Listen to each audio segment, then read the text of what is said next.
Assalamu alaikum. On just Ciarb, ladies and gentlemen. Brother, you said that we had the graveyard slot. As the last speaker, I feel that I'm perhaps halfway to the grave. So I'm going to do my best to keep this short.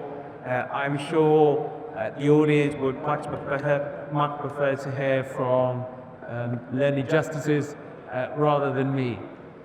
So in a room full of lawyers and in a room full of some engineers, but this panel is majority engineers, I'm going to ask the question.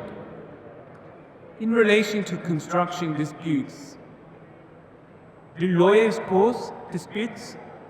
I need a yay or a nay. Let's see what I get. Are lawyers the causes of disputes? A yay or a nay from the audience? Yay. Well, I'm hearing more yays. How about engineers? Do engineers cause disputes? Okay, the yays are louder. Engineers are great people.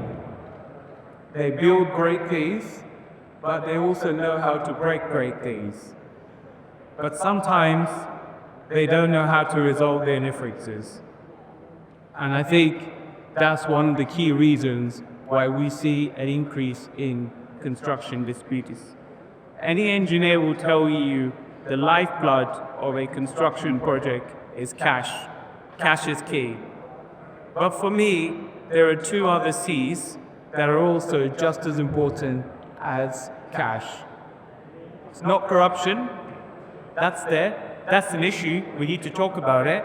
But for me, the key things are collaboration, cooperation. If we collaborate, if we cooperate, the culture will change, the culture of project delivery will change, and if the culture of project delivery will change, we will see an impact on disputes.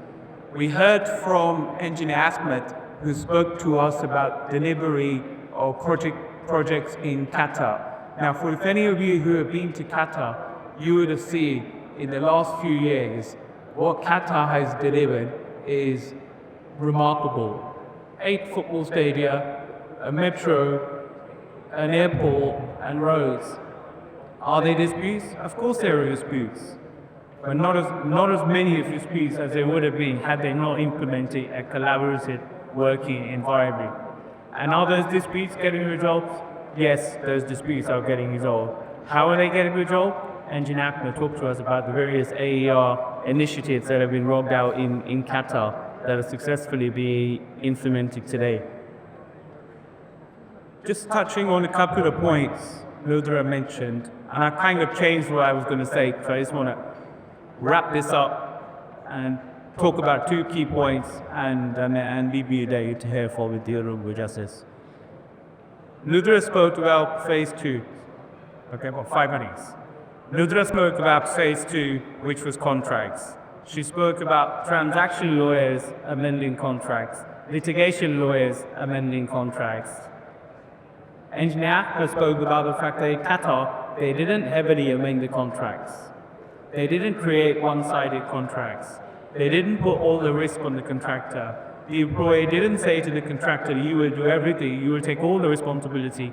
You are responsible from A to D for every single thing, and pass that risk on to the contractor. There was a shift, there was a balance in how that risk was distributed.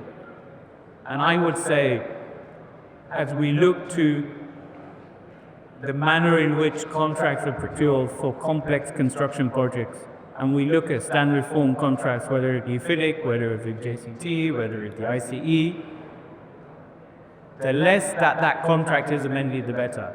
That contract has been tried and tested. It's gone through War and Peace. It's been administered by lawyers, it's been administered by engineers.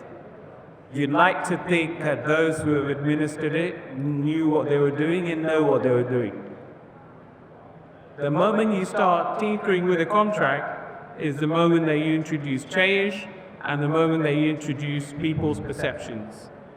And with perceptions, the risk for dispute increases, because my opinion will not be the same as Nasser's opinion, and certainly not be the same as Nusra's opinion, as she is a lawyer. She will look at things differently. We as engineers will look at things differently.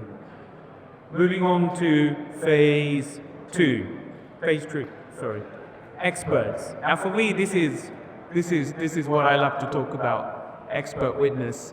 We're currently working on a dispute in Pakistan, and we've been presented with an expert witness report. And I was reading the expert witness report, which was presented to the tribunal. And the learned expert had given opinion on cost, on time, on technical matters, and they didn't stop short. They had a great opinion on contractual matters, swaying into legal opinion. And for me, that is the problem with expert witness work in Pakistan, and I've seen it on a number of projects, where experts either opinion on matters outside of their expertise. The role of the expert, first and foremost, is to assist the tribunal. The duty of care of the expert is to the tribunal first, to their client second. It is to assist the tribunal with resolving the matter. And if you get two really good experts on a case, more often than not, they will agree to these. You may find that slightly unusual, but it happens quite regularly where two experts can reach agreement. Now the CIR, we've spoken about the CIR at length, about the different training initiatives they have, about how it will impact arbitration in Pakistan. A key part of the CIR is they have excellent training initiatives in relation to expert witness. So in summary, what I would say, cash is king. Lawyers don't cause disputes, engineers don't cause disputes, people cause disputes, people behaviors cause disputes. If we look at our behaviors, if we look at the culture on a project, if we look at how we collaborate on a project, that will help to de-risk project delivery and help to improve project closeout successfully.